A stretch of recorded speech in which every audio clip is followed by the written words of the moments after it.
वो पंचायत में बैठा हुआ था। सफ़ेद लट्ठे की मानिंद अकड़ा हुआ सूट, गले में मर्दाना शॉल जिसका कलर भूरा था, हल्की भरी हुई शेव, कोहनियों तक का फोल्ड किए। पंचायत में मौत जैसा सन्नाटा था। हर कोई सांस रोके खड़ा सरदार वजदान शाह के फैसले का इंतज़ार कर रहा था। उसने सब पर एक तायराना नज़र डाली और मुख्तार की तरफ देखा। वो अपनी भारी और कड़क आवाज़ में बोला, मुख्तार, क्या आखिरी फैसला है तुम्हारा? बेटी दोगे या बेटा? अभी बता दो, इसके बाद जो फैसला मैं करूँगा उसको कोई रद्द नहीं करेगा। और जानते हो ना मेरे फैसले को रद्द करने का मतलब क्या होता है? वो सुनते ही वजदान के कदमों में बैठा और गिड़गिड़ाता बोला, सरदार, मेरी मासूम बेटी ने कुछ नहीं किया। मैं कैसे उसको इन लोगों के हाथों में दे दूँ? ये लोग तो उसे मार डालेंगे। तुम नहीं जानते हो क्या मुख्तार के कत्ल की सज़ा क्या है? वजदान के बोलने से पहले सगीर शाह बोले थे। उसने एक नज़र अपने दादा को देखा और निगाहें वापस मुख्तार की जानिब की। तो फिर तुम अपना बेटा पंचायत के हवाले कर दो। उसने रसानियत से कहा, साहब, वो पता नहीं कहाँ है, वरना मैं उसको आपके सामने पेश कर देता। उसने सबसे निगाह हटाकर उस पार्टी की तरफ देखा जिनका बेटा मारा गया था, जो गज़ो गज़ब से मुख्तार को देख रहे थे, और उनको वन्नी के तौर पर बेटी चाहिए थी या फिर खून के बदले खून। तो फिर तुम्हारा क्या फ़ैसला है सफदर साहब? तुम्हारा? सरदार, हम आपको पहले ही बोल चुके हैं, हमें खून बहा में लड़की चाहिए या फिर खून के बदले खून। उसने उनकी बात तहम्मुल से सुनी और फिर अपना मुकम्मल रुख पूरी पंचायत की जानिब किया। सगीर शाह और उनके दोनों बेटे भी उस पंचायत में बैठे उसके फैसले के मुंतज़िर थे। मैं आप सबसे एक बात पूछना चाहता हूँ, क्या मिलेगा आप सबको एक लड़की को वन्नी करके? सबको सांप सूंघ गया था। क्या मिलेगा उसके साथ मार पीट करके? उससे से ज़्यादा क्या होगा? आपकी रूह को तस्कीन मिलेगी किसी मजलूम पर जुल्म करके। उसने निगाह पंचायत से हटाकर मुखालिफ पार्टी की तरफ करते हुए कहा। वो कुछ बोलना चाहता था, लेकिन जब वो बात करता था तो किसी की हिम्मत नहीं होती थी उसके सामने उसकी बात के बीच में बोलने की। मैं एक ठोस फैसला चाहता हूँ जिससे दोनों पार्टियों को सुकून मिले। आप बताओ मुझे सफदर साहब, क्या मिलेगा आपको एक लड़की को वन्नी करके? क्या आपका बेटा आपको वापस मिल जाएगा? नहीं ना? अच्छा चलो छोड़ो, हम लड़की को वन्नी नहीं करते तो हम उसके बेटे को ढूंढते हैं, फिर उसको भी मार देते हैं। उसके कत्ल के बाद क्या होगा? आपका बेटा जो इस दुनिया से जा चुका है वापस आ जाएगा। सफदर ने एक निगाह सरदार की तरफ उठाई, जो अपनी गहरी निगाहों से उसी की तरफ ही देख रहा था। उसने बेसाख्ता नफी में सर हिलाया। तो फिर तुम ये चाहते हो ना कि मुख्तार को भी वही तकलीफ हो जो तुम्हें हो रही है, कि तुम्हारा बेटा इस दुनिया में नहीं है और उसका बेटा दुनिया में दनदनाता फिर रहा है? सफदर ने बेसाख्ता सर इस बात में हिलाया। लेकिन मैं पूछता हूँ मुख्तार से, क्या तुम सुकून में हो? उसने भी बेसाख्ता सर नफी में हिलाया। मैं मानता हूँ दोनों खानदान इस वक्त बहुत बड़ी तकलीफ में है। लड़की किसी सूरत वन्नी नहीं होगी और लड़का जिसने कत्ल किया है ना, उसी को कत्ल किया जाएगा। पूछो क्यों? सबने हैरत से सरदार की जानिब देखा था। सबकी समझ से बाहर था ये फैसला, क्योंकि लड़के ने जानबूझकर कत्ल नहीं किया। दोनों तरफ से लड़ाई हुई जिसके नतीजे में गलती से डंडा सर पर लगा और उसने जानबूझकर वो डंडा नहीं मारा था, लेकिन उससे कत्ल हुआ है, इसलिए उसको गांव बदर किया जाता है। वो अब इस गांव में दोबारा कभी नहीं आएगा। और रही वन्नी की बात, अगर लड़का जानबूझकर कत्ल करता तो ये या किसी दुश्मनी के तहत कत्ल करता तो हम लड़की को वन्नी कर देते।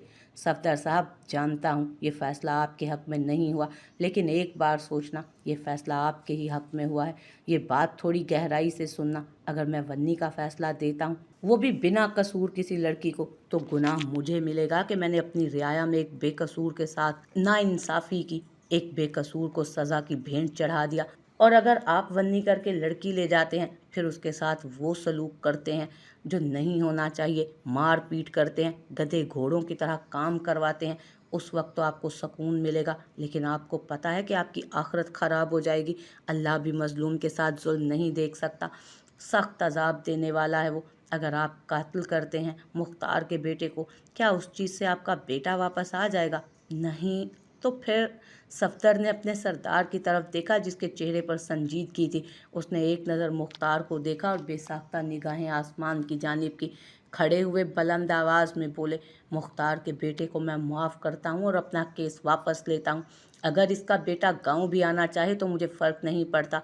बहुत शुक्रिया सरदार आपका कि आपने मुझे एक सख्त गुनाह से बचा लिया। बहुत शुक्रिया आपका। वो बोलकर वापस बैठा। उसने सर इस बात में हिलाया, मैं सरदार वजदान शाह इस नतीजे पर पहुंचा हूं कि मुख्तार के बेटे को गांव बदर किया जाता है। अगर किसी को कोई मसला है तो मुझे इस चीज़ से कोई फ़र्क नहीं पड़ता। वो बोलकर उठा और कंधे पर शॉल ठीक करते मजबूत कदम उठाता अपनी गाड़ी की जानिब बढ़ा। सब एक साथ उसके अदब में खड़े हुए और एक साथ नारा लगाया, सरदार जिंदाबाद। मुख्तार जाकर सफदर के गले लगा था। उसने बिना हिचकिचाहट के उसको अपने सीने से लगाया। सगीर शाह ने एक नज़र पूरी पंचायत को देखा। सबके चेहरे मुतमईन थे, बल्कि मुखालिफ पार्टी भी खुश और मुतमईन थी। उनका सीना फ़ख्र से चौड़ा हुआ। वो भी अपने दोनों बेटों के साथ हवेली की जानिब बढ़े। आज एक और मजलूम जुल्म की भेंट चढ़ने से बच गया था। ऐसा क्या काम है हमजा जो हमसे छूट रहा है? हम इतना करीब आकर भी कोई ना कोई चीज़ छोड़ रहे हैं ऐसी जिससे केस का पूरा हिस्सा जुड़ा है। कुछ समझ नहीं आ रही, आखिर क्या है वो चीज़? अगर एहसन जवार असल मुजरिम नहीं है तो फिर कौन है? मैंने खुद उस इंसान को क्रॉस चेक किया है, उसमें वाकई कोई झोल नहीं है। तो फिर ये कौन है जिसने अनम का कत्ल किया और इल्ज़ाम दानिश पर आ गया है? वो क्यों अपनी बहन का कत्ल करेगा? मुशाइम उस वक्त अपने घर के लाउंज में परेशानी से टहल रही थी और सामने सोफे पर हमजा और उसका सबसे अच्छा दोस्त एसपी उमैर सदीकी बैठा था। तो एक बात बताओ मुझे मिशी, अगर दानिश अनम का भाई है तो एहसन जवार भी तो अनम का भाई है। फिर तुम ये क्यों बोल रही हो कि तुम्हें दानिश पर नहीं एहसन जवार पर शक है? ये थोड़ी सोचने वाली बात है। उमैर ने थोड़ा सोचते हुए कहा। अभी मिशी अपने लब खोलने के लिए मुंह खोलने ही वाली थी कि खुद से बुड़बुड़ाती हफ्सा घर में दाखिल हुई। पता नहीं क्या समझते हैं ये रिक्शे वाले मुझे? क्या मैं पागल हूँ जो इतनी आसानी से बुद्धू बन जाऊंगी? सबकी नज़र बेसाख्ता मेन एंट्रेंस पर पड़ी, जहाँ वो अपना बड़ा सा दुपट्टा संभालते हुए खुद से बोलते बैग घसीटती दाखिल हो रही थी। चेहरा सुर्ख हो रहा था। सब उसको इतना झुंझलाए हुए देखकर हैरत से उसे तकने लगे। उसने बोलते हुए निगाहें उठाकर देखी तो लाउंज में ही बैठे वो तीनों उसको देखकर मुस्कुरा रहे थे। उन तीनों को देख एकदम उसकी जुबान और टांगे दोनों को ब्रेक लगा। 5 सेकंड, सिर्फ 5 सेकंड, और वो भागते हुए मिशी के गले आने लगी थी। अस्सलामुअलैकुम। वो बहुत पुरजोश से उसके गले लगते हुए बोली, आपको इतना सारा याद आई आप मुझे? सबसे ज़्यादा आपको मैंने याद किया। और कैसी हैं आप? पता है इतना याद किया मैंने आपको इन छुट्टियों में। वो एक ही सांस में शुरू हुई। मुशाइम ने मुस्कुराते हुए उसके सलाम का जवाब दिया, वालेकुम अस्सलाम। मैं बिल्कुल ठीक हूँ गुड़िया। मैंने भी अपनी गुड़िया को बहुत याद किया। उसने हल्के से उसके गुलाबी भरे भरे गालों को छूते हुए कहा, सच बताएं? वो चहक कर बोली तो उसने भी मुस्कुराकर सर इस बात में हिलाया। मैडम हम भी हैं। उमैर ने हाथ हिलाकर तवज्जो अपनी जानिब करवाई तो वो हंसते हुए उमैर के सामने सर झुकाकर सलाम लेने लगी, जिसके जवाब में उसने उसके सर पर हाथ रखा था। कैसे हो हमजा? उससे मिलकर वो हमजा की तरफ मुड़ी। मैं बिल्कुल ठीक मिस पटाखा, तुम कैसी हो? और हाथ मुक्के की सूरत एक दूसरे को मारा। मैं भी बिल्कुल ठीक हूँ, वो बोलकर धप से उसके बराबर वाले सोफे पर आन बैठी। वैसे हफ्सा तुम क्या बुड़बुड़ाती हुई आ रही थी? उमैर ने दिलचस्पी से उसे देख कर पूछा। यार आपो उमैर भाई, क्या बताऊं, एक रिक्शे वाला बस स्टेशन से यहाँ तक लेकर आया और हमारी बात 300 रुपये की हुई थी, लेकिन यहाँ आकर बाहर से घर देखकर फैल गया और बोलने लगा, बाजी मुझे 500 रुपये चाहिए। एक तो मुझे बोल दिया बाजी, ऊपर से बोल दिया कि 500 रुपये दे दो। मैंने कहा ना 500 का नोट तो नहीं है, लेकिन देने के लिए 500 जूते हैं। ये सुनकर भाग गया। वरना कोई मासूम लड़की ये लोग देखते नहीं और ठग लेते हैं, लेकिन इनको क्या पता कि मैं मासूम सिर्फ चेहरे से ही हूँ।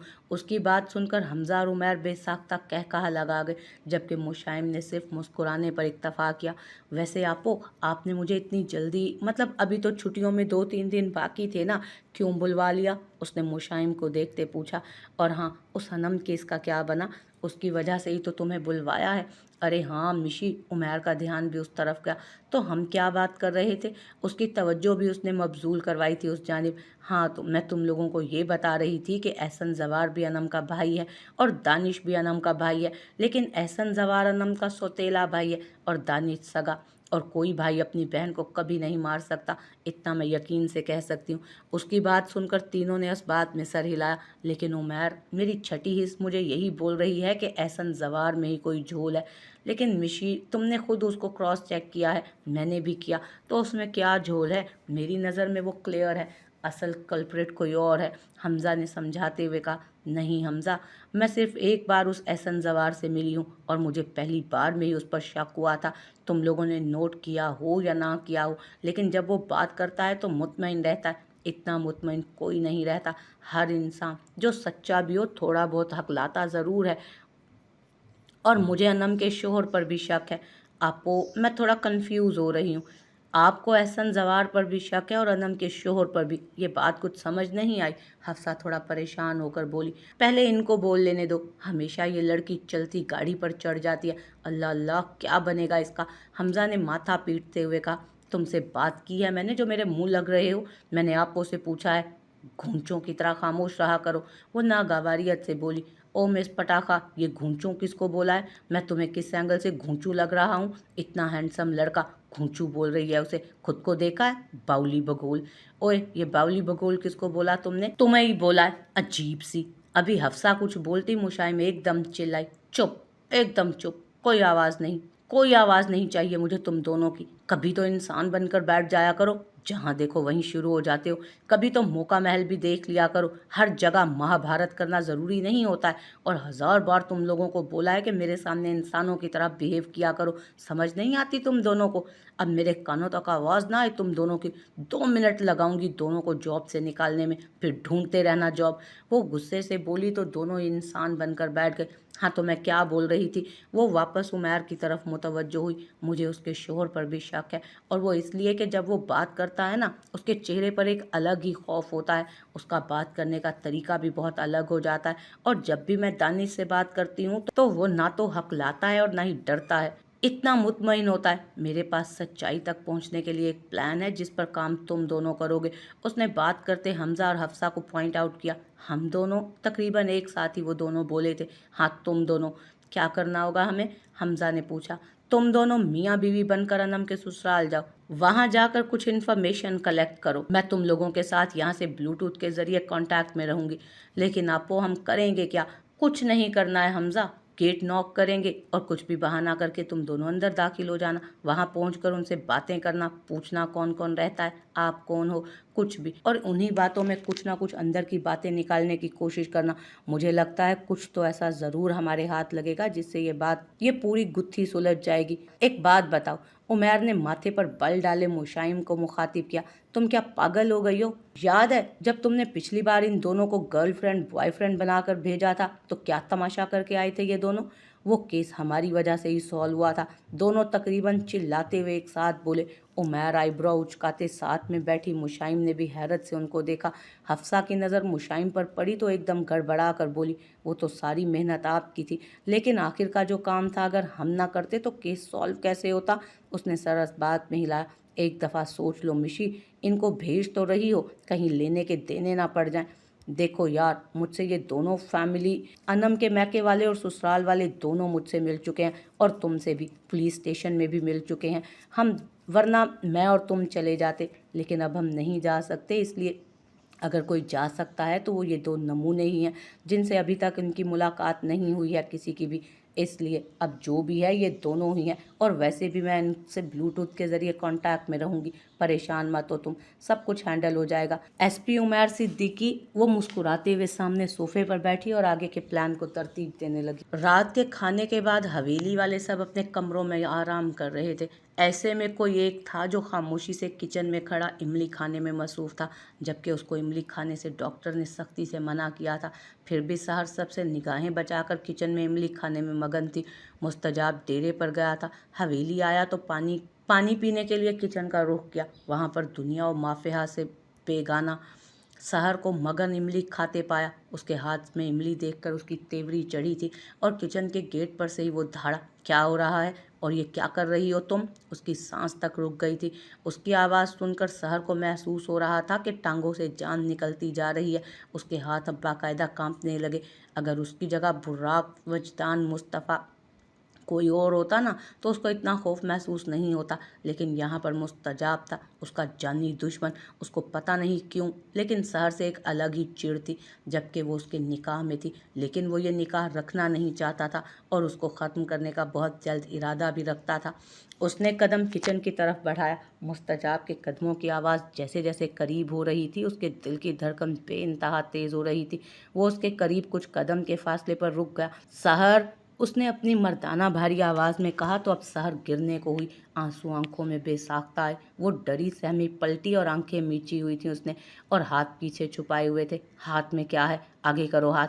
उसने एक बार फिर कहा तो उसने नफ़ी में गर्दन हिलाई। आवाज़ आ रही है मेरी, क्या बकवास कर रहा हूँ मैं। उसको नफ़ी में सर हिलाता देख उसको मज़ीद गुस्सा आया। सॉरी, उसने कपकपाती आवाज़ में कहा। मेरे सामने फजूल गोई से परहेज़ किया करो, जितना कहा है उतना करो, हाथ आगे करो। उसने दूसरे हाथ से गालों में आई नमी साफ़ की। प्लीज़ सॉरी, वो दिल चाह रहा था इसलिए बस थोड़ी सी खाई, आइंदा नहीं खाऊंगी। प्लीज़ अम्मा को मत बताइएगा। और मैं ऐसा क्यों करूँगा? हो कौन तुम? मेरी दोस्त हो जो मैं तुम्हारी बात मान लूँगा? जाने लगा हूँ बड़ी अम्मी को बताने। प्लीज़ मत बताइएगा, वो जान से मार देंगी मुझे। अच्छा, तो ये हरकत करने से पहले सोचना चाहिए था ना, तब ख्याल नहीं आया कि अम्मा जान से मार देंगी तुम्हें। वो रोने लगी तो उसको ज़रा उस पर रहम आया। अच्छा चलो ठीक है, नहीं बताऊंगा, लेकिन मेरी भी एक शर्त है। वो शेल्फ से टेक लगाकर खड़ा हो गया। जी बोलिए। उसको तो एक नई नवीद मिली थी ये सुनकर। दादा के पास जाओ अभी और इसी वक्त, और उनको जाकर बोलो कि तुम ये निकाह मज़ीद नहीं रखना चाहती हो, तुम्हें तलाक चाहिए। बताओ कर लोगी ये तुम? अगर तुम ये करती हो, आई स्वेयर मैं तुम्हारे इस कारनामे का किसी को नहीं बताऊंगा। और अगर तुमने ये नहीं किया तो मैं अभी के अभी बड़ी अम्मी के पास तुम्हारी ये इमली और तुम्हें दोनों को लेकर जाऊंगा। बल्कि एक काम करते हैं, सरदार भाई के पास चलते हैं। कैसा आइडिया है? उसने बेसाख्ता नफ़ी में सर हिलाया। दादा जान मार देंगे मुझे अगर मैंने ऐसी कोई भी बात की। प्लीज़ ना करें ऐसा। उसने एक बेबस निगाह उठाकर उस जालिम की तरफ देखा जहाँ कोई रियायत की उम्मीद ना थी। तो यानी तुम दादा के पास जाकर इस रिश्ते को ख़त्म करने की बात नहीं करोगी? उसने सर नीचे करके सर नफ़ी में हिलाया। आंसू अभी भी आंखों से जारी थे, जिसको उसने साफ करने की ज़रूरत महसूस नहीं की थी। साफ रंगत सुर्ख होना शुरू हो गई थी। वो बिलाशुबा एक हसीन लड़की थी, लेकिन मुस्तजाब को पसंद नहीं थी। निकाह जैसे मुकद्दस रिश्ते के बाद भी उसके दिल में ज़रा सी भी मोहब्बत पैदा नहीं हो सकी थी उसके लिए। तो फिर तुम्हारी अम्मा के पास लेकर चलते हैं। ये पता है ना कितनी नफरत करती हैं तुमसे।